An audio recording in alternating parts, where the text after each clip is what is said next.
Continuidade a este segundo dia do Congresso com o Eduardo Abad. O Eduardo Abad é doutorado em Ciências do Desporto e é um especialista em preparação física, em treino de alto rendimento, além também de ser treinador de handball.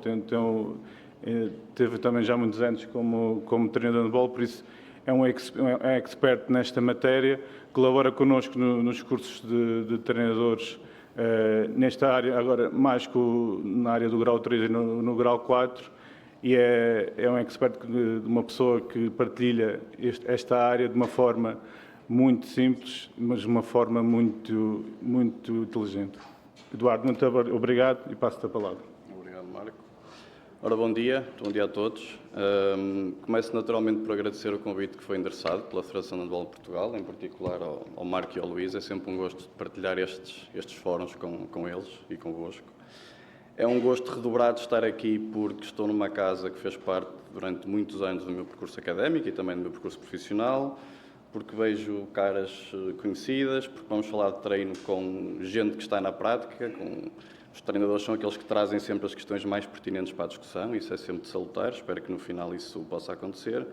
E depois porque vou falar de uma área que me diz muito, que me é querida, que é esta área da dimensão física, no handball, e dos percursos longitudinais, mas também altamente complexos, da formação até à elite. Naturalmente que nós aqui, numa hora, não vamos ter muito tempo para tocar com objetividade profunda em muitos destes tópicos, mas eu selecionei aqui alguns conteúdos que me parecem que podem ter um efeito de transferência bastante interessante para a prática e que podem ajudar aqui a dinamizar a nossa discussão no final. Então vamos falar um bocadinho sobre, em primeiro lugar, a importância da dimensão física desde cedo, desde muito cedo, okay? Desde os escalões de formação. Vamos tentar olhar para o jogo e tentar perceber o que é que ele pede, o que é que ele nos dá, mas também aquilo que ele não nos dá. Muitas vezes o não específico é tão ou mais importante do que o específico, nomeadamente no tema da redução do risco de lesão. Nós vamos abordar essa questão um pouco mais à frente. De um tema que nos diz muito e a todos, que é a questão da lesão, quais são as lesões mais comuns no handball, como é que acontecem, porquê é que acontecem, o que é que podemos fazer para reduzir o risco e não eliminá-lo, que isso não existe, porque a lesão é multifatorial, nós não conseguimos reduzir o risco a zero, mas conseguimos reduzir o risco, vamos falar sobre algumas dessas coisas. E, finalmente, se tivermos tempo, tocar aqui um bocadinho no tópico da potenciação aguda, da preparação para a competição, conceitos de priming, conceitos de warm-up ou aquecimento e re-warm-up ou reaquecimento. Okay? Então, no fundo, como é que nós conseguimos encadear isto tudo e que isto resulte naquilo, em última instância, que pretendemos, que é a melhoria do rendimento dos nossos jogadores. Portanto, este é um bocadinho o resumo do menu daquilo que eu vos trouxe aqui hoje. Então, eu gostaria de começar por vos deixar duas notas. A primeira nota é que a dimensão física assenta sobretudo naquilo que é performance neuromuscular. Okay? Construção de massa muscular, aumento da capacidade para produzir força, nas diferentes manifestações, força máxima, força por tempo, força por velocidade, etc, etc. Assenta muito nesta premissa, essa é a primeira nota. Okay? E a segunda nota é que este trabalho, em particular este treino de força, ou desenvolvimento da performance neuromuscular, é muito importante desde cedo. Desde muito cedo, com orientações metodológicas específicas e ajustadas a cada uma das etapas, como é lógico, mas podemos e devemos começar a trabalhar estas questões muito cedo, quer estejamos a falar de escalões de formação no âmbito do sexo masculino ou sexo feminino. Então eu coloquei aqui duas imagens do lado esquerdo que representam um exemplo ou dois exemplos de rotinas de treino de força em escalões de formação. São exemplos que não levantariam grandes questões ou grandes dúvidas relativamente a receios ou até a preconceito da sua utilização. Eventualmente uma outra correção técnica, mas nada extraordinário. E depois aqui do lado direito temos uma variável nova que se acrescenta à equação, que é a carga externa. A utilização de uma barra, de um disco, de um halter, de uma kettlebell, seja o que for. E é aqui que as questões começam a surgir. Não é? Será que a criança está preparada para? Será que a utilização de carga é um risco acrescido? Será que tenho qualificações necessárias para orientar estas rotinas de treino, etc, etc. Será que o risco de lesão durante a prática é elevado?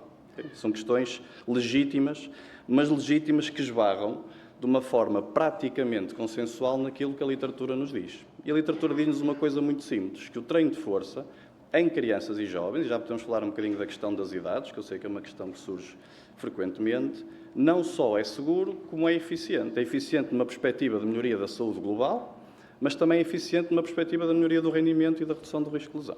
Okay? Então, se quisermos olhar com mais detalhe, e temos aqui dados relativamente curiosos de incidência de lesão, Quantas lesões acontecem em média? Quando falamos em incidência, falamos em número de lesões por horas de exposição, portanto aqui temos por 1000 horas de exposição. Rotinas relacionadas com treino de força, seja treino de força com crianças e jovens, lá em cima, seja bodybuilding, alto rendimento, powerlifting, alto rendimento. Dificilmente vocês encontram um estudo com incidência de lesão acima de 1 por 1000 horas de exposição, que é uma incidência bastante reduzida.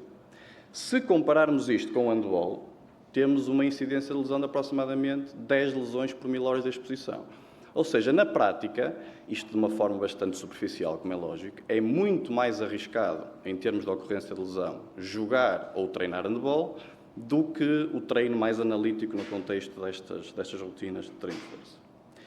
E se quisermos ir com mais detalhe ainda às poucas lesões que acontecem no treino de força com crianças e jovens, e como é que acontecem, temos, por exemplo, dados dos sistemas de emergência hospitalar norte-americano, todas as lesões que lá entram reportadas como weightlifting, em crianças abaixo dos 15 anos, no caso aqui deste estudo até abaixo dos 13, são reportadas e é feito um estudo sobre como é que a lesão aconteceu, o que é que aconteceu, como é que aconteceu. E aqui o que temos é uma esmagadora maioria de lesões acidentais durante o treino de força. O que é que significa isto? Situações tão caricatas como bater com a cabeça numa barra, deixar cair o peso no pé ou usar uma má pega de execução, por exemplo. Ou seja, nós não temos, e a literatura é bastante clara sobre isso, não há nenhuma relação direta entre carga e risco de lesão. A relação que nós temos é entre carga, má técnica de execução e risco de lesão. E essa é uma relação que existe aos 8 anos, aos 18 anos e aos 80 anos. Portanto, é praticamente transversal a todas as idades, ok? Então, o que é que nós temos que fazer? Naturalmente que isto iria merecer uma discussão um bocadinho mais profunda, mas em termos muito resumidos, o que é que temos que fazer? Número 1, temos que começar por ensinar as habilidades básicas, os padrões básicos de movimento. Como é que eu agacho, como é que eu salto, como é que eu caio, como é que eu acelero, como é que desacelero, como é que eu empurro, como é que eu puxo. Estes padrões normalmente são enquadrados aqui numa lógica, vocês veem lá em cima, do lado direito, segunda categoria, Fundamentals, numa lógica em que tentamos incutir estes fundamentos, estes padrões de movimento com recurso a soluções lúdicas, nestas idades mais jovens, é aquilo que se pretende, 6 anos, 7, 8, 9, por aí. Depois destes padrões estarem adquiridos, podemos começar a acrescentar rotinas balísticas e rápidas. Tem aqui exemplos de arremessos, mudanças de direção, tem aqui alguns exemplos de multissaltos. É muito importante diferenciar aquilo que é a pliometria de baixo impacto, que tem um impacto muito significativo sobre o rendimento e sobre a redução do risco de lesão, da pliometria de alto impacto. Okay? Provavelmente, se fosse uma imagem de pliometria de alto impacto, não estaria aqui a meio desta progressão e estaria no final, provavelmente no topo da pirâmide. Okay? E depois, a partir dos 12, 13, 14, depende muito do estado maturacional, da motivação, do passado que a criança tem, começar a ensinar aquilo que nós chamamos como as técnicas weightlifting, não é? Os supinos, as remadas, as puxadas, agachamentos, os hip thrusts, deadlifts, etc, etc, que são os termos que normalmente nós ouvimos mais até em linguagem de ginásio. Então, no longo prazo, o que se pretende é isto, é olhar para o jogo de handball e perceber, em primeira instância, quais são os padrões mais comuns de movimento. E nos jogos desportivos coletivos, os padrões são quase sempre os mesmos. É o correr e o desacelerar, é o saltar e o cair, é o rodar, é o empurrar e o puxar. Portanto, no treino de força, o que é que nós temos que fazer no longo prazo? Uma coisa relativamente simples na teoria, que é, temos que dar aos jogadores a possibilidade de eles experienciarem exercícios de treino de força, com ou sem carga, isso depois é uma outra discussão, que repliquem estes padrões de movimento. Portanto, eles têm que ser capazes de realizar exercícios com o padrão do empurrar, da mesma forma que são capazes de realizar exercícios com o padrão do puxar. Esta é a primeira nota. A segunda nota é que têm que passar, em cada uma das categorias, por diferentes subpadrões. Ou seja, nós não empurramos sempre da mesma forma, ou nós não puxamos apenas numa única solução. Então, tenho aqui alguns exemplos práticos. Eu posso empurrar numa reta em termos verticais, diagonais, horizontais, uma shoulder press, um supino, é um momento de empurrar, mas que é diferenciado. Posso fazê-lo num plano reto, posso fazer num plano declinado, com maior ativação da pressão externocostal, ou inclinado, com maior ativação da pressão clavicular ou superior. Posso utilizar diferentes estratégias para garantir efeito de transferência para a corrida, para a aceleração, para a velocidade máxima. Tem aqui alguns exemplos. Por exemplo, o hip thrust, que é o que tem em baixo do lado esquerdo, é o exercício mais estudado e que maior associação tem em termos de relação que o atleta, ou a relação entre aquilo que o atleta é capaz de produzir de força no hip thrust e capacidade de aceleração até aos 20 metros. Portanto, é fundamental, por exemplo, na modalidade handball, pelos espaços curtos que temos para acelerar e não para sprintar. Tem ali a meio um deadlift, no caso até um X bar deadlift, que tem uma ativação superior da cadeia anterior, mas se fosse um deadlift mais convencional, com a barra à frente, chamado barbell deadlift, tem mais a ativação da cadeia posterior, tem um efeito brutal para a corrida, podemos e devemos usar. E depois tem um exercício que é o exercício nórdico, que não utiliza carga externa, sobretudo em contexto excêntrico, para posteriores da coxa, em particular para os isquiotibiais. Tem sido estudado, em particular, no âmbito da redução do risco de lesão, mas também ele tem uma série de estudos que mostra que tem um efeito importante de transferência para a corrida. Portanto, nós temos aqui uma série de soluções que respeitam a noção do padrão, mas que nos garantem variabilidade no longo prazo, e parece-me que isto é importante. Então, o que é que nós temos que ter em consideração para escolher o exercício A, B, C ou D, para mudar a dinâmica de carga, ou seja, como é que mexemos nas séries, nas reps, na percentagem de carga? Queremos ou não queremos falha concêntrica? Qual é a sequência que queremos com os exercícios? Qual é o tempo de descanso entre séries, entre exercícios, etc, etc, etc. Quais são os critérios a considerar na modalidade que nos interessa, que no caso é handball? Então a primeira coisa que temos que fazer é olhar para o jogo e perceber aquilo que o jogo dá, mas sobretudo, como eu dizia no início, perceber aquilo que o jogo não dá, em contexto de treino de força. Por exemplo, o jogo e o treino dão-nos dezenas, centenas de ações de rotação interna do ombro. Não nos dão ações de rotação externa do ombro. Quer dizer que a esmagadora maioria dos nossos jogadores tem maior capacidade para acelerar em rotação interna do ombro do que desacelerar em rotação externa do ombro. Isto é um problema. É um problema não só na articulação do ombro, como noutras lesões, por exemplo, nos posteriores da coxa, nos isquiotibiais. Portanto, isto é importante. Nem sempre o mais funcional é aquilo que é específico. Muitas vezes, nesta temática da redução do risco de lesão, ser não específico é tão ou mais funcional do que ser específico. Okay? Então, eu gostava de partilhar convosco, existia aqui muita coisa para podermos discutir, mas eu escolhi 5 tópicos que me parecem importantes nesta lógica de olhar para o jogo, perceber como é que ele funciona, perceber aquilo que ele pede e aquilo que não pede, e em termos de dimensão física, então, o que é que podemos fazer. Okay? Então, o primeiro ponto está relacionado até com uma questão que foi colocada agora no final desta excelente apresentação que tivemos há pouco, que é a questão de um período temporal que vivemos neste momento, que é a transição entre ciclos competitivos, ou o chamado off-season. Nós podemos ter off-seasons longos, a expressão off-season é uma expressão muito americana, vem da NBA, vem da NFL, por exemplo, tem ali um calendário dos Washington Wizards, fecharam a época em abril, em teoria iniciarão em outubro do próximo ano, temos 4, 5, 6 meses de off-season, tem muito tempo. Okay? Depois do lado direito tem o exemplo de uma equipa de futebol, uma equipa de elite, portanto um jogador que joga numa equipa destas, que chega longe nas competições nacionais, que chega longe nas competições internacionais, que ainda joga seleções, atualmente, por exemplo, que ainda joga um campeonato do mundo, pode ter um off-season reduzido ou até inexistente. Portanto, limita-se ali a 10 ou 15 dias de férias, se tanto, e depois retoma a época seguinte. Ora, o que é que nós temos no handball? Depende do calendário, depende do contexto, como é lógico, que eu fiz aqui um print assim um bocadinho amador entre a data da última jornada deste ano e a data da primeira também deste ano, só para ter uma ideia aqui do número de semanas que temos, e temos aqui uma janela mais ou menos de 12 semanas entre os ciclos competitivos.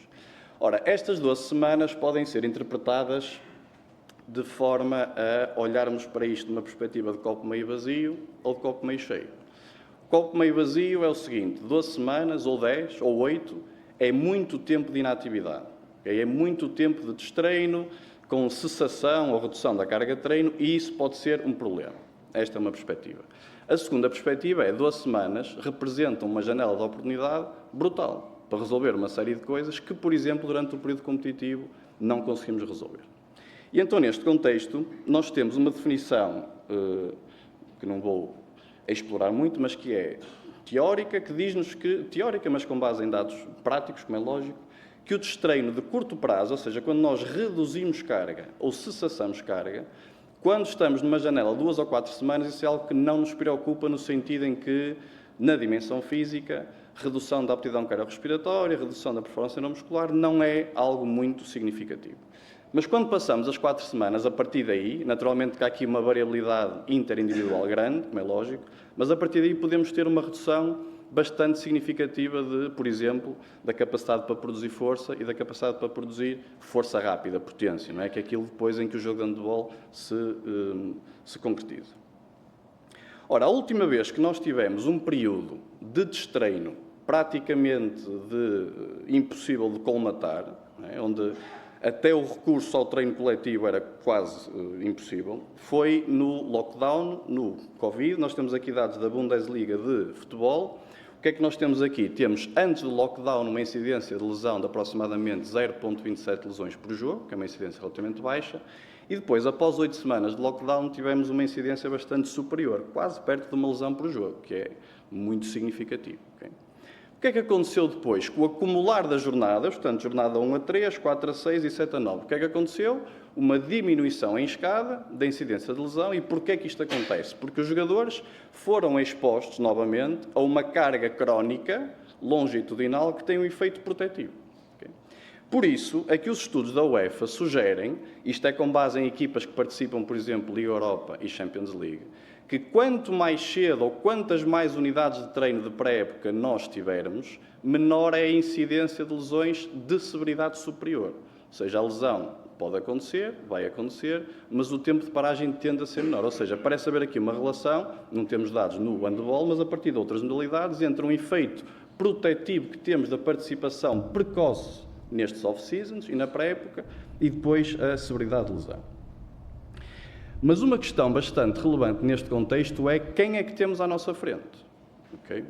Nós podemos ter, por exemplo, um jogador de futebol que está numa equipa que tem competições nacionais até tarde, que tem competições internacionais de clube e que tem competições de seleções. Um jogador que em média faz, em números redondos, 70 jogos num ano. Okay? Este é um jogador sobreexposto. No handball, não consegui ter acesso a nenhuma base de dados oficial, mas pedi aqui ao ChatGPT que desse uma estimativa de um jogador da primeira divisão nacional que jogasse num clube que frequenta competições europeias regularmente e jogador internacional, jogos por seleções. Curiosamente, também temos aqui um número, em termos redondos, de 70 jogos por ano. Portanto, nós temos aqui 2 exemplos de jogadores sobreexpostos, no bom ou no mau sentido. Mas podemos ter, no mesmo campeonato, um jogador num clube que não está em competições europeias, que não é internacional e que tem um número de jogos bastante mais reduzido, 26 a 30 jogos no ano. Ou seja, a forma como nós desenhamos um off-season para um jogador sobreexposto não pode ser ou não pode ter os mesmos critérios da forma que realizamos um off-season para um jogador subexposto. Isto é muito importante, okay? Porque não podemos ter uma lógica de one size fits all para toda a gente em função de uma janela de tempo que nos é definida para o off-season. Portanto, quem nos preocupa, ali do lado esquerdo, são aqueles jogadores que jogam menos, ou que não jogam, que têm um tempo de jogo reduzido. Eu confesso que não foi muito fácil aceder a uma base de dados com tempo de jogo, por jogo, individual, no handball. Eu consegui no Campeonato do Mundo, mas é algo que me parece ser um critério que é pouco, pelo menos do ponto de vista estatístico, divulgado à comunidade. E é bastante importante esta questão do tempo de jogo. O tempo de treino, naturalmente, que temos no nosso contexto, mas do tempo de jogo. E porquê que estes jogadores subexpostos representam um problema? Não temos dados ainda no handball, mas temos dados no futebol que mostram que, por exemplo, um jogador não titular, no final de uma época, tende a ter, naturalmente, menos tempo de jogo do que um titular, isso é lógico, e, portanto, tem menos distância total percorrida, menos distância percorrida a alta intensidade, menos distância percorrida em sprint. Portanto, é exposto a menos situações de alta intensidade em jogo. Mas, curiosamente, e vocês conseguem ver isso com as barras a cinzento, ali na distância total em cima, acho que é mais evidente, é mais exposto em treino do que em jogo. Porquê é que isto acontece? Pela noção do treino compensatório, que o pessoal no futebol chama de top-up sessions, não é? Que é o treino com os não titulares que tenta, que normalmente é no match day ou no match day mais um, tenta replicar aquilo que o jogo deu, no sentido de expô-los a uma carga relativamente semelhante. Só que quando juntam dados de carga de treino com carga de jogo, mesmo assim continuam a ser jogadores subexpostos, ou seja, eles não conseguem ter uma exposição crónica de carga igual aos que jogaram. E isto é um problema, verifica-se isto em várias modalidades. No handball, curiosamente, temos aqui dados de não titulares, a análise do perfil de força num CMJ, portanto numa ação de salto. quando comparado com os titulares, tem menos capacidade para produzir força excêntrica, menos capacidade para produzir força concêntrica, mais tempo de contacto no solo, menos altura de salto, menos força reativa, etc, etc, etc. Ou seja, do ponto de vista neuromuscular, quem é menos exposto a jogo tem, ou é-lhes retirado da equação, um dos instrumentos de treino mais importantes, que é o jogo. Portanto, se tem menos tempo de jogo, não há grande coisa a fazer. E por mais que nós tentemos replicar isto depois em contexto de treino, torna-se bastante complicado, porque há variáveis que de facto são impossíveis de replicar. Em termos métricos, isto é relativamente fácil. Por exemplo, vocês querem que o atleta corra 100 metros em alta intensidade, que fez em jogo, um exemplo, um ponta, e querem que um ponta não titular que faça isso em contexto de treino. Medir isto e concretizar isto é fácil, em termos de métrica. Mas replicar o contexto em que a alta intensidade aconteceu é muito difícil. Okay? Para não dizer que é praticamente impossível. Portanto, isso é uma limitação que temos. Outro aspecto importante é perceber que os jogadores, durante o ciclo competitivo, não são expostos apenas a carga de treino ou carga de jogo. Temos aqui uma variável que é a travel load, o tempo que passam em viagens de autocarro ou de avião, no caso dos jogadores mais internacionais, as noites dormidas fora de casa, etc, etc, etc. Esse é um ponto. E o outro ponto é o histórico da off-season. Isto é muito importante. Quando nós pegamos num jogador em contexto de off-season e tentamos desenhar um plano para esse período de tempo, 6, 8, 10 ou 12 semanas, temos que perceber qual é o seu histórico de off-season. É alguém com um histórico limpo, teve 20 a 30 dias, no mínimo, nas últimas 4 épocas, nas últimas 5, não teve esse tempo, ou teve um tempo acima desta janela e o seu estímulo de treino foi reduzido ou quase que inexistente. Portanto, isso é muito importante para nos ajudar a tomar estas decisões. Portanto, este era o primeiro tópico, o tópico dos off-seasons e da transição. Segundo tópico, um jogador de handball tem que produzir muita força, já sabemos isso. Num remate em suspensão, podem chegar a níveis de produção de força no chão de 3 vezes o seu peso corporal, que é brutal. E mais impressionante ainda, tem que o fazer em muito pouco tempo. Tem aqui, se olharem para o pico do gráfico, tem aqui uma janela de tempo mais ou menos 0,15 segundos. Ou seja, eles têm que produzir muita força em muito pouco tempo. Então nós chamamos a isto taxa de produção de força, relação entre força-tempo. Isto é treinável, é facilmente treinável, okay? E o que nós queremos no fundo é, de uma forma muito resumida, olhar ali para aquela curva do lado esquerdo, puxá-la para o lado esquerdo, portanto, com a mesma produção de força chegar lá mais depressa, ou empurrar a curva lá para cima, que é no mesmo tempo atingir níveis de força superiores. Ao mesmo tempo, temos também que garantir que os jogadores de handball são capazes de produzir força em velocidade, que é aquilo que tradicionalmente chamamos de potência, que é eventualmente a manifestação de força mais trabalhada durante o período competitivo.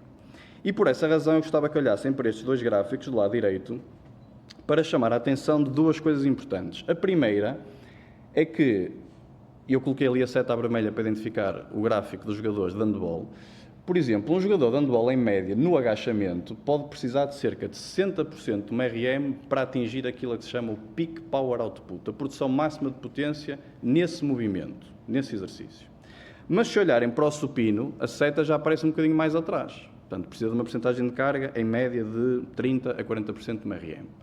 Quer dizer que a percentagem de carga, depois há outras variáveis, estamos a olhar só para a carga, mas a percentagem de carga necessária para um handbolista, em média, como é lógico, produzir ou atingir o seu pico de potência, difere de exercício para exercício. Portanto, nós não podemos prescrever uma sessão de treino de ginásio de potência a dizer é 30% para toda a gente, ou é 40% para toda a gente, ou é 60% para toda a gente, ou em todos os exercícios. Isso não pode acontecer.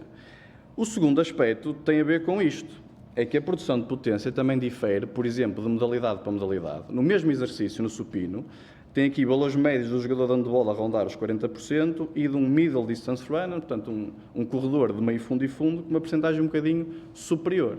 O que quer dizer que em função da modalidade, mas mesmo dentro da mesma modalidade, no caso do handball, em função do posto específico, por exemplo, e mesmo nesse posto específico, em função das características individuais que o sujeito tem, histórico de lesão, histórico de carga de treino, média de carga a que é sujeito em contexto de treino de jogo, etc., etc., a prescrição tem que ser diferenciada. Este é um grande desafio que nós teremos nos jogos desportivos coletivos. Eu estive num congresso há pouco tempo com treinadores de outras modalidades em que o selecionador nacional, quando lhe perguntaram, no caso do futebol moderno, qual é o critério que acha que é mais desafiador, o que é que nos desafia mais? E ele falou da questão da individualização, que estamos num desporto coletivo, mas temos que atender a esta individualização. E eu, do ponto de vista técnico-tático, não tenho grande competência para falar, mas do ponto de vista físico, isto é absolutamente legítimo e transporta-se para todas as modalidades coletivas. Esse é o grande desafio, como é que nós pegamos num conjunto de atletas e como é que resolvemos os problemas de cada um, do A, do B, do C e do D. Okay? Então, durante o ano, o que nós podemos fazer, com esta necessidade híbrida entre termos treino de taxa de produção de força e treino de potência, no handball existem muitas soluções, mas temos aqui duas que são as mais comuns. Uma é dividirmos as sessões da semana, por exemplo, temos duas hipóteses de ir ao ginásio, à terça e à quinta. E podemos, à terça-feira, fazer um treino mais dirigido à taxa de produção de força, com mais carga, e um treino à quinta-feira com uma carga um bocadinho mais reduzida. Temos lá em cima sessão 1, sessão 2, uma a 80% e outra a 30%. Isto é o que normalmente chamamos o treino composto. E depois teremos em baixo uma outra solução que tem sido estudada em várias modalidades, que é o treino complexo. O treino complexo, no fundo, é juntarmos exercícios com um padrão motor muito idêntico, exemplo, supino com arremesso de bola medicinal, ou agachamento com salto, ou com salto com carga, por exemplo, um squat jump, e usarmos diferentes percentagens de carga na mesma sessão de treino. Há uma série de mecanismos fisiológicos que ajudam a sustentar isso, não interessa muito aqui para o caso, mas nós realizamos um estudo no handball durante 12 semanas, período competitivo, em que com atletas, chamamos os mais fracos em função da capacidade de salto, físico da capacidade de salto, conseguimos melhorias bastante interessantes na performance de salto, que são as 3 variáveis em cima, e na capacidade de sprint, que são as variáveis em baixo, em particular na aceleração, nos 10 e nos 20 metros. Portanto, é possível nós resolvermos estes dois problemas, o da taxa de produção de força e de potência, durante o período competitivo, com uma abordagem aqui híbrida e que garanta uma evolução interessante naquilo que é então o perfil físico. Ponto número 3. O jogo de handball é um jogo intenso, já sabemos, é composto por diferentes ações de alta intensidade, também já todos sabemos isso, mas tal também como o Luís falou há pouco e muito bem, os jogadores não precisam, e não fazem e não precisam todos do mesmo. Por exemplo, os pivôs têm mais, em termos de quantitativos, têm mais ações de duelos, parece-me relativamente lógico.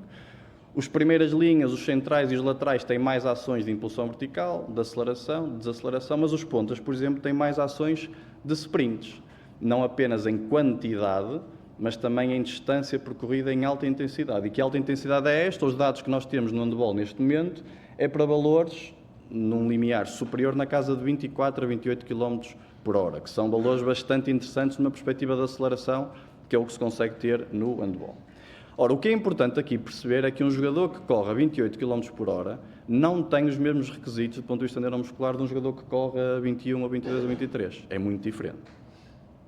Um jogador que corre, aqui estes são exemplos de sprinters, de elite, não é? Mas um jogador que corre a 25 km por hora ou a 32 km por hora tem que ter mais amplitude de passada, tem que ter mais frequência de passada, tem que ter tempos de contacto no chão inferiores e tem que produzir muito mais força, sobretudo com os extensores da coxa, com a cadeia posterior. Portanto, um ponta que atinge estas velocidades não pode ter, em termos de rotinas de treino de força, nem o mesmo tipo de exercícios, nem as mesmas orientações metodológicas. O exercício até pode ser o mesmo, mas nós podemos ter variações dentro de cada exercício, já vimos isso há pouco, que um jogador que tem uma solicitação, por exemplo, como um pivô que tem uma solicitação completamente diferente. Então, eu volto a sublinhar a importância deste exercício. Nós vamos ver outros um bocadinho mais à frente, mas este é de facto muito importante, este hip thrust, porque praticamente todas as publicações que saem sobre o hip thrust mostram que, tendo uma natureza horizontal, aumenta muito a capacidade para produzir força com glúteo máximo, com isquiotibiais e tem um impacto muito, muito grande na questão da aceleração, nos primeiros 10 metros, nos primeiros 20 metros. Ou seja, no hip thrust podem mudar aqui algumas coisas, ok? Querem mais a ativação do glúteo máximo, podem afastar, por exemplo, ligeiramente os pés, aumentam a ativação do glúteo máximo. Querem mais a ativação dos isquiotibiais, podem colocar os pés, por exemplo, um bocadinho mais à frente e aumenta a ativação dos isquiotibiais. Portanto, em cada um dos exercícios, numa puxada é igual, uma puxada com uma pega curta em pronação tem um perfil de ativação diferente de uma puxada em pega curta, em supinação ou em pega afastada em pronação. Muda. O perfil neuromuscular muda. Quer dizer que nós não temos um supino ou uma remada ou uma puxada para fazer. Temos uma série de variações para atender àquilo que são as necessidades de cada um dos nossos jogadores. Ponto número 4.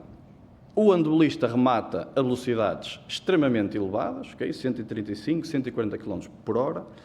Só que o problema que temos aqui é o problema que eu referi no início, que são jogadores com muita capacidade para acelerar em rotação interna, mas depois, quando olhamos para estudos com handebolistas de isocinética, percebemos que eles nunca conseguem atingir um equilíbrio de força entre aquilo que é a capacidade concêntrica dos rotadores internos e a excêntrica dos rotadores externos. Ou seja, a aceleração na rotação interna é uma coisa, mas é como olharmos para um carro e perceber, ele tem uma capacidade de aceleração muito grande, atinge velocidades muito elevadas, mas em termos de sistema de travões é mais débil. Aqui é um bocadinho a mesma lógica. A desaceleração em termos excêntricos dos rotadores externos é um problema, ok? Todos aqueles rácios que aparecem ali dentro do retângulo vermelho são rácios entre rotação interna e rotação externa. E os valores abaixo de 1 representam maior capacidade na interna do que na externa, em diferentes variáveis, a diferentes velocidades. E a última que ali tem, rácio funcional, é entre a força excêntrica dos rotadores externos e a concêntrica dos internos, que vem de encontrar aquilo que eu referi há pouco, portanto, sistematicamente abaixo de 1. Não queremos valores de 1, não é natural que o handebolista tenha o mesmo nível de força, mas queremos valores o mais aproximados possível de 1, porque isso representa um efeito protetor para a articulação do ombro.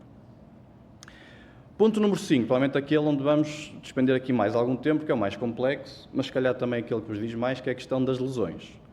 E como é que elas acontecem no handebol, porque é que acontecem, o que é que podemos fazer, quais são os mecanismos, quais são os fatores de risco. Então nós temos vários estudos na área do handebol que tentam dar informação sobre quais são as lesões mais comuns e sobre a incidência e o grau de severidade. Temos aqui um que juntou dados de competições internacionais, de campeonatos do mundo, Jogos Olímpicos, homens, mulheres, portanto temos aqui dados bastante representativos. O maior número de lesões são as lesões de severidade mais baixa, portanto são aquelas em que o tempo de paragem é muito reduzido, as contusões. O handebol é um desporto de contacto, é natural que isso aconteça. Mas depois temos aqui 40%, aproximadamente, de lesões nos membros inferiores. Portanto, a maioria das lesões ocorrem nos membros inferiores. E se quisermos ser mais detalhados, temos aqui rupturas de ligamento, que pode ser no joelho, pode ser pé. Temos entorses, normalmente na tíbia társica, mas também pode acontecer no joelho. E as rupturas musculares, okay? Ou as lesões musculares, que podem ser estruturais, as mais graves, ou funcionais, as menos graves. Se quisermos ir com maior detalhe ao tipo de lesões que acontece no handebol, temos aqui a nível ligamentar o cruzado anterior, é um problema, não em termos de incidência, mas de severidade. Mas também vamos perceber que a incidência tem aumentado bastante nos últimos anos, e isso é um problema muito grave, sobretudo no sexo feminino. Lesões do ligamento talofibular, portanto as entorses, normalmente entorses por inversão, no caso do handebol. E depois nas lesões musculares temos glúteo máximo, adutor e psoas, portanto normalmente aqui a zona da virilha, a growing area, e depois temos os hamstrings, os isquiotibiais. Então vamos ver um bocadinho cada uma destas e como é que elas acontecem, porque é que acontecem e o que é que podemos fazer para reduzir o risco. Então vamos começar pelas entorses. Elas acontecem sobretudo por inversão, no handebol, a esmagadora maioria por inversão. E aquilo que a literatura sugere é que há 2 ou 3 fatores preponderantes para a ocorrência de lesão. O primeiro, que é comum a todas as lesões, é o histórico de lesão. Portanto, já teve ou não essa lesão. Esse é o mais importante. O segundo é o IMC, o Índice de Massa Corporal. Portanto, em termos muito simples, é a relação entre o nosso peso e a altura. Portanto, atletas mais pesados poderão ter uma propensão a ter mais entorses. E, em terceiro lugar, a capacidade dos estabilizadores do pé, os fibulares, os tibiais, os flexores plantares, etc., etc., de produzirem muita força em pouco tempo, que é aquilo que falávamos há pouco da taxa de produção de força, e de produzir muita força em regime excêntrico, portanto, capacidade de absorver o choque. Inclusivamente, já temos alguns estudos na área da biomecânica que nos mostram que entre o momento em que colocamos o pé no chão e o momento em que acontece a lesão, temos, no caso da entorse, normalmente uma janela de 50 a 100 milissegundos. Portanto, nós a única forma que temos de replicar essa janela é, de facto, olharmos para estas curvas de força-tempo. E aqui o treino de força com cargas muito elevadas não consegue ser muito eficiente. Do ponto de vista estrutural, de equilíbrio, sim, músculos da região do core, sim, dos extensores, sim, mas lá em baixo na perna e peça é mais difícil. Aqui é que entra a importância da pliometria de baixo impacto, até para aumentar aquilo que se chama ativação antecipatória, que é nós temos estudos que mostram que com este tipo de treino, e com o treino em instabilidade, por exemplo, que há grupos musculares capazes de serem ativados ainda antes do pé chegar ao chão, como resultado de um estímulo de treino que se deu em termos crónicos. Portanto, isto é muito importante para reduzir o risco de lesão das entorses. Adutores e flexões da coxa, mas sobretudo adutores. Lesão prévia, volta a ser um fator muito importante. Amplitude na abdução, portanto, do afastar a perna, é outro critério importante. E o terceiro, capacidade para produzir força na cadeia adutora. E aqui entra tudo, força concêntrica, força isométrica ou força excêntrica. Portanto, há várias formas de se cumprir isto, podemos fazer isto de duas formas. Uma mais analítica, que é a que tem aqui do lado esquerdo, por exemplo, um exercício que é o exercício Copenhaga, que o peso do próprio corpo aumenta de forma significativa a capacidade excêntrica dos adutores, ou então pegarem exercícios mais convencionais, como é o caso do agachamento, e ajustar a sua execução para que a ativação desses grupos musculares seja superior. Por exemplo, se eu fizer um sumo squat em que afasto um bocadinho mais os pés, consigo ter uma ativação superior dos adutores, sem necessariamente andar a fazer um exercício de adução ou de abdução, mais analítico, ok? Isso é possível. Joelho. Joelho, o que é que nos preocupa? Bom, algumas coisas em termos de estrutura ligamentar, mas o cruzado, se olharem ali para a penúltima linha desta tabela, e este é um estudo, chama-se o Estudo Australiano do Joelho.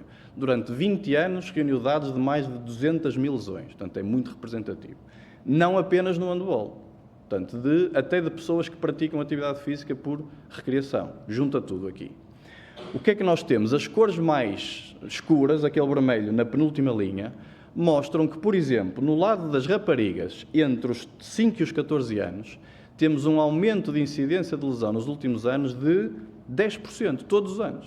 Portanto, todos os anos aumenta 10% a incidência de lesão no cruzado no sexo feminino em idades jovens. E no sexo masculino os valores também não são muito melhores, temos ali 7%.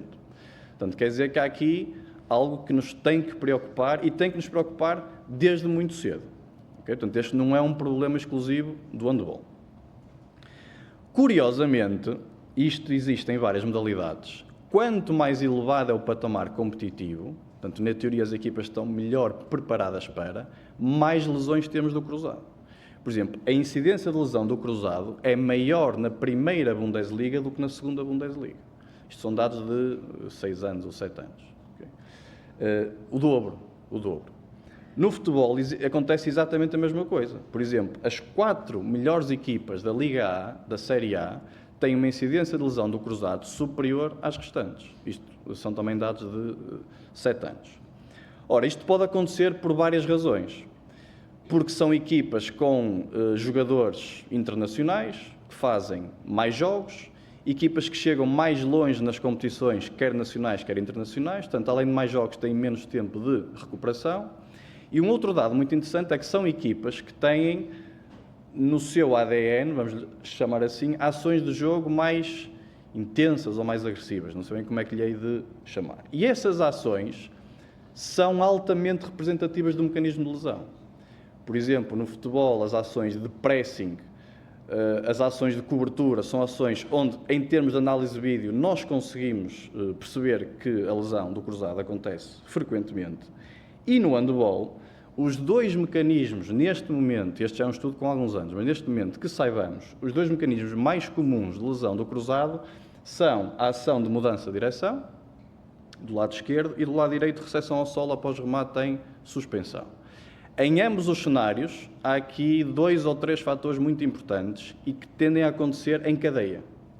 O primeiro que é a primeira seta vermelha que tem ali, por exemplo, do lado esquerdo, na imagem C, que é uma extensão total do joelho ou muito próxima disso. O ligamento cruzado anterior não lida bem com flexões reduzidas do joelho. 10 aos 30 graus é a pior janela angular que temos para o cruzado. Por exemplo, num agachamento, é muito difícil haver uma ruptura de um cruzado num agachamento, como é lógico, mas a tensão mecânica sobre o cruzado num agachamento é muito maior quando vocês começam a descer do que quando chegam lá abaixo, incomparavelmente maior. Okay? E aqui temos um bom exemplo disso. Segundo ponto, o colapso do joelho, o valgo dinâmico, em que a coxa se desloca para o interior. E o terceiro ponto, normalmente rotação externa ou interna, no handball normalmente interna, da tíbia. Portanto, a extensão do joelho, valgo dinâmico e rotação interna da tíbia. E temos os ingredientes para a lesão do cruzado. Do lado direito, exatamente igual. Na recepção ao solo, a extensão do joelho, valgo dinâmico e rotação interna da tíbia. Okay? Ora, então, ela acontece assim. Okay? Porquê é que ela acontece e o que é que podemos fazer? A lesão do cruzado, tal como todas as outras, é multifatorial. Nós estamos a olhar apenas aqui para mecanismos, e vamos falar aqui de alguns fatores, sobretudo internos, mas existem, ou intrínsecos, mas existem também aspectos extrínsecos que são importantes. Ora, porquê é que ela acontece? Sexo feminino, sobretudo. Temos aqui as questões biomecânicas, portanto, temos ali um ângulo Q, o chamado ângulo Q. Se olharem para aquela linha horizontal ali em cima, esta linha aqui, é uma linha que vai do grande trocânter até aqui ao côndilo medial da tíbia. Esta linha é maior no sexo feminino, tendencialmente, do que no sexo masculino. O que é que isto significa? Que o alinhamento do fémur é um alinhamento mais na diagonal. Isto automaticamente aumenta a tensão mecânica sobre o cruzado. Não podemos fazer rigorosamente nada sobre isto, sobre a questão biomecânica. Número 2, aqui já podemos fazer alguma coisa, que são as questões neuromusculares. As raparigas, em idades jovens, infelizmente por questões hormonais e neuromusculares, tendem a atingir um pico de força dos isquiotibiais muito cedo, perto dos 12 anos, dos 13, enquanto que os rapazes continuam a aumentar gradualmente a sua capacidade para produzir força, na ausência de treino de força. Okay? Portanto, estamos a olhar para cenários em que estas crianças não treinam força. O que é que acontece? Naturalmente, é isto que acontece. Há uma estagnação, chamamos-lhe um platô de força dos isquiotibiais em idades jovens. Ora, se olharem para esta imagem aqui em cima, vão perceber que uma das funções do cruzado é precisamente impedir que exista um avanço anterior da tíbia, por exemplo, nas ações que vimos atrás, numa recepção ao solo, numa desaceleração, numa mudança de direção. E os isquiotibiais têm um papel muito importante em ir em auxílio do cruzado, ou seja, em linguagem simples, quanto menor for a capacidade para os isquiotibiais produzirem força, sobretudo em regime excêntrico, maior é a responsabilidade que o cruzado vai ter que ter. Ora, se em idades jovens, e em particular no sexo feminino, se esta capacidade para produzir força é reduzida, o risco automaticamente é superior. Isto é um estudo com mais de 1000 crianças, ok? Portanto, é bastante representativo. Com os quadricípedes já não temos esse problema, porque os quadricípedes são um músculo antigravidade, que nós usamos para andar, usamos para correr, usamos para saltar, usamos para subir escadas. Portanto, naturalmente, o aumento de produção de força ocorre de forma natural. E depois temos um outro aspecto, que eu não sei se é o mais importante ou não, mas que é elementar desde cedo, que é a técnica de execução. Como é que eu caio, como é que eu desacelero, como é que mudo de direção, como é que eu realizo as ações que representam o mecanismo de lesão. Só que temos um problema nestas idades mais jovens, nos rapazes e com as raparigas, que é a questão do pico de crescimento, que tem uma série de vantagens, mas também tem uma série de desafios para as crianças. Lidar com um aumento bruto na altura do peso, na sua altura, normalmente até no seu peso pelo aumento de massa muscular, lidar com as questões da alteração biomecânica, da alteração do centro de massa, aprender a lidar com o seu próprio corpo em ações mais complexas. Ora, um salto, mas sobretudo uma recepção ao solo, é uma ação altamente complexa. Portanto, nós estamos a juntar aqui uma série de ingredientes que podem ajudar a justificar este risco, em ambos os sexos, mas sobretudo no sexo feminino. E depois temos os tais fatores extrínsecos. E nós temos aqui um estudo no handball de 1990 a 2000, portanto ainda temos aqui 10 anos de registro, que é relativamente interessante, que mostra não só que as mulheres têm mais lesões de cruzado do que os homens, isto já é relativamente consensual, mas que, por exemplo, as lesões em piso de madeira ocorrem muito menos frequentemente do que as lesões em piso artificial, por uma questão de atrito. E a questão da sapatilha que é usada, as questões atmosféricas, no caso de um desporto indoor, têm mais a ver com a umidade ou não no piso do que outra coisa, mas o atrito é um problema para o cruzado. Okay? Portanto, superfícies mais ásperas e que tenham um atrito superior podem aumentar o risco de lesão do ligamento cruzado anterior. Isquiotibiais. Curiosamente, é também uma das lesões mais comuns no handball, que vimos há pouco nos estudos de incidência. Os isquiotibiais, as lesões dos isquiotibiais acontecem sobretudo em ações de aceleração e ou de velocidade máxima, são as chamadas lesões relacionadas com o sprint, mas também há lesões relacionadas com o alongamento, ou seja, quando há uma flexão bastante pronunciada da coxa femoral. Portanto, um abrir de passada, por exemplo. Okay? Independentemente disso, há 4 aspectos mecânicos no nosso corpo que, no rugby, no futebol e no handball, sabemos que aumentam bastante o risco de lesão. O primeiro, e eu fui à procura de uma imagem que conseguisse ter esses 4, o primeiro é flexão do tronco. Okay? Aqui no caso não é durante corrida, é após uma mudança de direção, um remate, não dá para perceber muito bem, mas a flexão do tronco é um problema. Porquê é que a flexão é um problema? Porque aumenta a tensão mecânica sobre os isquiotibiais. Segundo ponto, flexão da coxa. Portanto, a coxa vai para a frente. Isto é tudo de forma simultânea. Okay? Flexão do tronco, flexão da coxa, extensão do joelho. Portanto, tudo isto aumenta a tensão mecânica sobre os isquiotibiais e rotação ipsilateral do tronco, que é a roda para o lado da perna de apoio, que é a perna que nos preocupa aqui. Portanto, vocês nesta imagem têm os 4 mecanismos que mais nos preocupam. Flexão do tronco, flexão da coxa, extensão do joelho e rotação ipsilateral do tronco. No rugby, 50% das lesões dos isquiotibiais têm este mecanismo. 50%. Okay? Então, eu fui aqui a alguns jogos onde a lesão não aconteceu, pelo menos que eu tenha conhecimento, mas fui à procura destes padrões de movimento. E temos aqui alguns exemplos.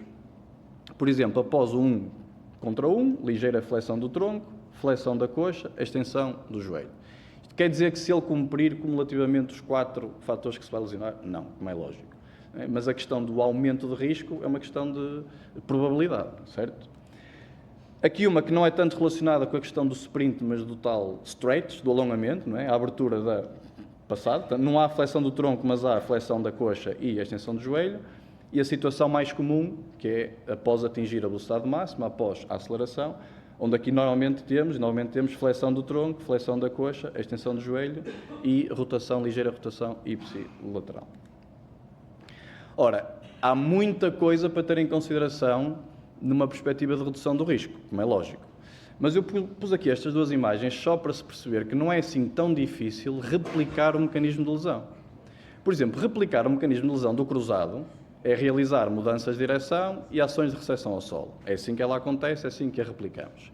Existem até testes de avaliação da técnica de execução da recepção ao solo, que eles próprios representam um risco significativo. Eu já estive numa formação em que todos fizemos um teste que se chama o Tuck Jump Test, que é um teste de multissaltos com os joelhos ao peito, e um dos colegas fez uma ruptura do cruzado durante o teste. Porquê? Porque estamos a replicar a 100% aquilo que é o mecanismo mais comum de lesão. Portanto, um atleta menos preparado, alguém que não tem uma atividade física tão intensa, tem efetivamente um risco significativo neste tipo de coisas. O que nos leva a refletir sobre até que ponto é que queremos ou até que ponto é que desenhamos os testes de avaliação e o screening para estima de risco. Mas isso é outra discussão. Mas, por exemplo, nestes 2 exercícios, vocês conseguem ter pelo menos 3 dos 4 aspectos que eu vos referi. Flexão do tronco, extensão do joelho e conseguem fazer rotação ipsilateral do tronco. Pode ser num banco deste género ou pode ser apenas com uma barra, com um halter ou com um kettlebell, seja o que for. O problema dos isquiotibiais é que eles são um grupo muscular altamente complexo. Portanto, eles são constituídos por vários músculos, cada um tem uma função mecânica diferente, porque também tem características anatómicas diferentes, mas tendencialmente os exercícios, este aqui do lado esquerdo, chamamos de exercícios da ação dinâmica da coxa, ou seja, há uma ação dinâmica da coxa com uma ação muito reduzida ou inexistente do joelho. Estes exercícios tendem a ativar mais a cabeça longa do bíceps, que é o músculo que mais vezes se lesiona nos isquiotibiais. Cerca de 80% das lesões dos isquiotibiais são na cabeça longa do bíceps. Exercícios com ação dinâmica do joelho, por exemplo, uma leg curl, que é um exercício bastante comum, tende a ter maior ativação do semitendinoso, que é um outro músculo que faz parte do grupo. E quando vamos para o mecanismo de lesão que mais nos preocupa, que é o sprint, também a ativação destes músculos não é a mesma do início ao fim da passada. Quando o pé está no chão, a chamada stance phase, temos mais ativação do bíceps. Durante o swing, portanto, quando a perna está a fazer o swing, temos mais ativação do semitendinoso e no ataque ao solo voltamos a ter mais ativação do bíceps. Ou seja, eles não funcionam de forma homogénea, funcionam de forma complementar. O que quer dizer que se há esta alteração no perfil da ativação ao longo da passada, no treino, nós não podemos correr o risco de desenhar um conjunto de exercícios para isquiotibiais, eu desenhei um pack de exercícios para redução do risco, não é? E tenho 2 que os meus atletas realizam frequentemente. Esses 2 dão resposta a esta variabilidade? E se eu selecionei 2 que tendencialmente ativam mais uma cabeça do que outra? Posso ter um problema se o resto do treino não complementar essa necessidade. E assim sucessivamente. Okay? Portanto, é importante ter a noção de como é que os exercícios funcionam, o que é que eles implicam e se vamos ou não de encontro àquilo que o jogo pede. Só que depois temos ainda um outro problema, provavelmente maior, que é, não há nenhum exercício para isquiotibiais, nenhum, que consiga replicar aquilo que o sprint pede. Esta linha horizontal que vocês têm aqui é a referência dos 100% da ativação muscular do bíceps femoral e semitendoso, portanto, dos isquiotibiais, durante o sprint. E estas barras que temos aqui são ou representam a atividade muscular destes músculos em função do sprint. Ora, o que é que nós vemos aqui? Não há nenhum exercício que consiga replicar a 100% aquilo que o sprint pede. E se o sprint é o principal mecanismo de lesão, chegamos aqui a uma conclusão relativamente simples, que é qual? O que é que temos que fazer? Temos que sprintar. Portanto, não há forma de prevenir ou reduzir o risco de lesão na aceleração ou no sprint se não acelerarmos e se não sprintarmos. Aqui chega uma outra questão, que é, se o sprint é assim tão importante e se a aceleração é tão importante, porquê é que não fazemos só isso? Porquê é que não sprintamos só? Isso fica resolvido. Portanto, temos a solução que está no problema, não é? Portanto, a solução para reduzir o risco de lesão nos isquiotibiais é colocar os jogadores no cenário de risco. Essa é a solução. Porquê que não sprintamos só? Não sprintamos por uma razão simples. Não sprintamos porque, para que o sprint tenha efeito, ele tem que ter um volume significativo. Nós temos que expor de forma crónica os jogadores ao sprint. É o principal tópico que se relaciona com o aumento do comprimento fascicular, que é um critério muito importante para a redução do risco. A exposição a sprint acima de 80% da velocidade máxima. Se não os expusermos em volume e em intensidade, o efeito do sprint é redutor. Se eu fizer 1 ou 2 sprints, o problema não está resolvido. Ora, só pode ser exposto a este volume quem está preparado para o fazer. E para estar preparado para o fazer, precisamos de outras coisas. Precisamos, este é apenas um exemplo, de exercícios que aumentem massa muscular, comprimento fascicular e força excêntrica, no caso dos isquiotibiais. O exercício nórdico é um ótimo exemplo de um exercício que consegue cumprir todas estas coisas. Voltamos a ter aqui um constrangimento, que é a maioria dos nossos jogadores no nórdico, acontece-lhes isto, caem muito cedo, não têm capacidade para produzir força em alongamento. Quer dizer que nós estamos a realizar um exercício em que o ângulo de flexão do joelho acaba aqui, ou um bocadinho mais à frente, quando no sprint o ângulo de flexão do joelho no momento do contacto no solo, que é um dos momentos mais problemáticos, é um ângulo muito maior.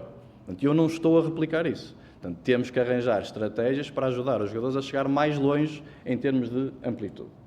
Depois temos uma outra questão, que é quando é que vocês, e eu estou mais na área no papel do preparador físico ou do fisiologista, como é que eu, perante o treinador, argumento e chego a um consenso de qual é o melhor momento para aplicar isto. Então, temos aqui 2 janelas de oportunidade, uma é antes do treino e uma é depois do treino. Se eu fizer este tipo de rotinas antes do treino, o que é que acontece? O efeito agudo é uma redução da força excêntrica dos isquiotibiais.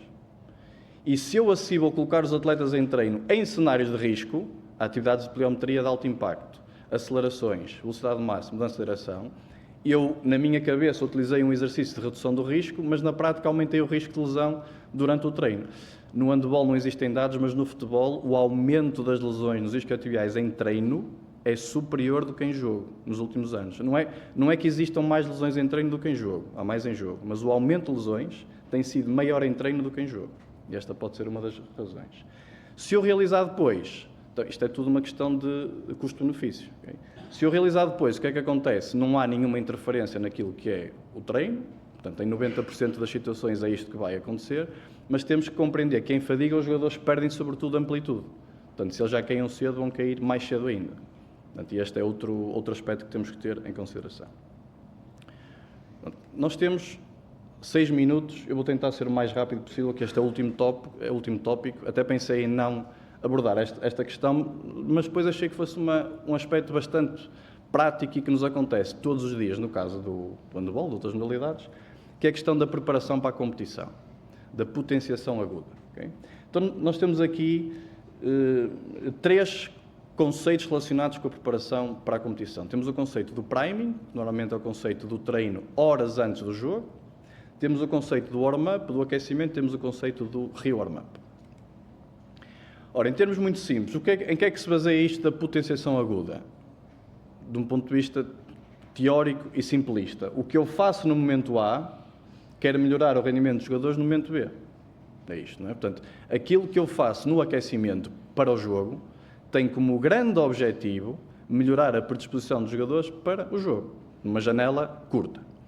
Ora, a maioria dos estudos publicados nos últimos anos anda aqui numa janela de 20 a 30 minutos. Portanto, são estudos de potenciação, com um exercício, com 2, com 3, com warm-ups, em que, se eu fizer isto, o que é que acontece daqui a 20 minutos? Daqui a 30 minutos? Daqui a 1 minuto? 2, 5, 10? Portanto, são janelas relativamente curtas. Mas nos últimos anos já temos muita coisa de potenciação atrasada no tempo. E é aqui que entra a questão do priming. E muita coisa que sustenta, sobretudo, exercícios de força, em particular de alta intensidade, quando falamos de atletas bem treinados, horas antes do jogo. 4 horas antes, 6 horas antes. Com uma abordagem metodológica específica para o efeito. Portanto, nós não vamos falar muito sobre isto, mas gostava de deixar à vossa reflexão se no vosso contexto é ou não é útil a questão de adicionar rotinas de treino no dia do jogo. A que horas é que é o jogo? Onde é que ele acontece? Que logística é que eu tenho? Que instrumentos é que eu tenho à minha disposição? Tudo isso vai ajudar a vocês terem uma resposta de sim ou não. Este é o primeiro ponto da potenciação aguda que eu gostaria que até que refletíssemos todos em conjunto. O segundo ponto é a relação do aquecimento com a lesão. Nós, tendencialmente, achamos que o aquecimento tem um impacto muito significativo na redução do risco de lesão em jogo. Não podemos menosprezar esse impacto, mas não podemos dizer de forma absolutamente segura que um bom aquecimento reduz de forma clara e significativa o risco de lesão, em termos agudos, okay? Porque aquilo que eu fiz nos últimos 15 minutos não é comparável àquilo que eu fiz nos últimos 15 meses.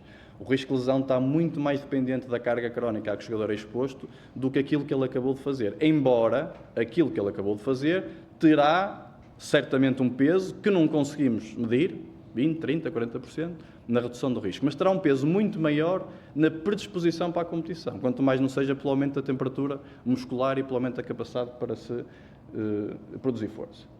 Mas se o aquecimento incluir rotinas que garantam um efeito crónico, então vocês querem sempre 2 ou 3 exercícios que façam parte do aquecimento. Se isso for repetido de forma sustentada e sucessiva, estão a construir um efeito crónico e esse sim pode ter um efeito significativo na redução do risco. Não em termos de relação do que eu faço agora para o que eu vou fazer daqui a pouco, mas em relação daquilo que eu vou fazendo durante semanas e meses para aquilo que depois é o contexto de jogo. Ora, no handball, nós podemos ter aquecimentos com diferentes estruturas, diferentes exercícios, diferentes sequências. Fazer A mais B mais C, em termos de efeito agudo, não é a mesma coisa de fazer A mais C mais B. Acabar o aquecimento com remates, ou acabar com sprints, ou acabar com acelerações, ou com contra-ataques, seja o que for, não é igual em termos de efeito agudo nos minutos que seguem. Não pode ser igual. O que quer dizer que é altamente improvável vocês conseguirem definir um efeito de diferentes aquecimentos, porque a quantidade de possibilidades que têm para manipular isto é quase que infindável, não é? Mas um dos aspectos mais importantes é o aspecto da duração.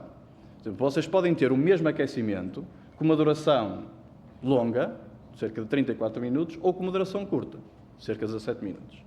Ora, em todas as modalidades em que este tipo de investigações tem sido feita, sabemos uma coisa que é praticamente transversal a todas, que é, quanto mais longo é o aquecimento, maior é a percepção que os jogadores têm de carga muscular.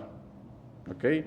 Sinto que a carga do aquecimento foi mais significativa, foi mais elevada. Curiosamente, alguns deles sentem-se mais preparados para o jogo, nestas rotinas do warm-up. Mas os aquecimentos mais curtos, a maioria dos estudos publicados mostram que eles são capazes de melhorar o rendimento, sobretudo imediatamente após o aquecimento.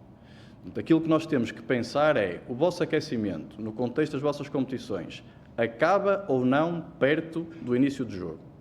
Se acabar perto, tendencialmente aquecimentos mais curtos podem ser úteis. Se acabar longe, estamos a falar de 10 minutos ou 15, aquecimentos mais longos têm um efeito potenciador mais reduzido no imediato, mas mais prolongado no tempo, o que pode ser útil, ok? Depende do contexto em que vocês estão e mais do que o contexto, depende do jogador que tem à vossa frente, que é outra reflexão que nós temos que fazer, que é se queremos um aquecimento coletivo do início ao fim ou se queremos momentos do aquecimento em que respondemos a estas necessidades individuais. No caso deste estudo no handball, curiosamente, quando compararam o curto com o longo, isto foi um estudo só com 18 jogadores de uma equipa, okay? Vale o que vale, mas quando compararam o curto com o longo, em termos de melhoria da performance, 5 metros, 15 e codes, ela foi exatamente a mesma. Não houve diferenças entre o longo e o curto. E no aquecimento longo, os jogadores sentiram-se mais preparados para o jogo, okay? Que é um dado que é importante. Embora a tal load percebida tenha sido superior. Portanto, é aqui uma dicotomia que interessa perceber junto do jogador até onde é que podemos ir e como é que podemos medir isto. E, finalmente, a questão do re-warm-up, para fecharmos. O re-warm-up, que é uma tendência que tem aumentado em termos de investigação nos últimos anos, ele pode ser enquadrado, ainda não temos nenhum estudo no handball, mas vamos ter, ok? Ele pode ser enquadrado em 2 cenários. Um é o momento entre o final do aquecimento e o início do jogo. Por exemplo, num jogo de futsal da primeira divisão, temos um intervalo de tempo mais ou menos de 10 minutos entre o final do aquecimento e o início do jogo. Interessa ou não interessa fazer alguma coisa entre estes momentos? Fizemos um estudo em que mostra que atividades de mudança de direção e pliometria de baixo impacto têm um efeito muito mais interessante em manter aquilo em que acabamos o aquecimento durante estes 10 minutos do que não fazer nada. Mas no conjunto dos 20 jogadores do plantel, podemos ter 1 ou 2 em que o não fazer nada foi a melhor solução. Portanto, interessa o re-warm-up, sim ou não? Interessa para todos, sim ou não? Okay? A temperatura muscular parece ser um aspecto fundamental aqui, provavelmente o mais importante. Em média, nós aumentamos ou diminuímos 0,1 graus de temperatura muscular por minuto de inatividade. Quer dizer que se tiverem 10 minutos de inatividade, em média, podem reduzir 1 grau de temperatura muscular. E 1 grau é muito significativo em termos de capacidade para produzir força. 20 minutos, e por aí em diante, 2 graus. Okay? Portanto, há que ter isso em consideração. O segundo contexto, de um estudo que fizemos também no basquete, isto vai ser feito no handball, que é o que é que fazemos com os suplentes. O que é que fazemos com os non-starters? Os jogadores que estão no banco, o que é que nós queremos que eles façam durante o jogo? Nada, alongamentos, multissaltos, e estamos limitados, todos estes estudos tiveram uma preocupação, que foi limitar o instrumento, a experiência que foi feita, ao espaço que a competição permite que os jogadores tenham. Portanto, não pode ser uma coisa muito elaborada, não pode ter bola, por exemplo, etc, etc. Ora, no basquete, durante os primeiros 15 minutos do primeiro período, fizemos um sistema de rotação de re-warm-up, em que eles estavam 1 minuto sentados e 2 a fazer mudanças de direção e pliometria de baixo impacto. A mesma coisa. Okay? Isto foi comparado com outras condições. Aquilo que eu estou aqui a colocar ali descrito do lado esquerdo foram aquelas que resultaram de uma forma mais interessante na melhoria do rendimento. E os jogadores tiveram uma resposta muito mais interessante neste contexto do que aqueles que estiveram sentados o tempo todo. Okay? Portanto, neste contexto parece-me que é importante não só pensarmos na questão do treino no dia de jogo, do aquecimento, do reaquecimento e depois de algo que não vamos ter tempo para discutir aqui, eu já calculava que tivéssemos o nosso limite, mas é a questão dos alongamentos. Antes do treino, ou antes do jogo, ou depois do jogo. Há pouco tempo pediram para falar um bocadinho sobre isto num podcast, portanto, se tiverem curiosidade e se quiserem ouvir falar um bocadinho sobre a questão dos alongamentos, podem fazê-lo. Muito obrigado, estou disponível para as questões, se quiserem colocar. Obrigado.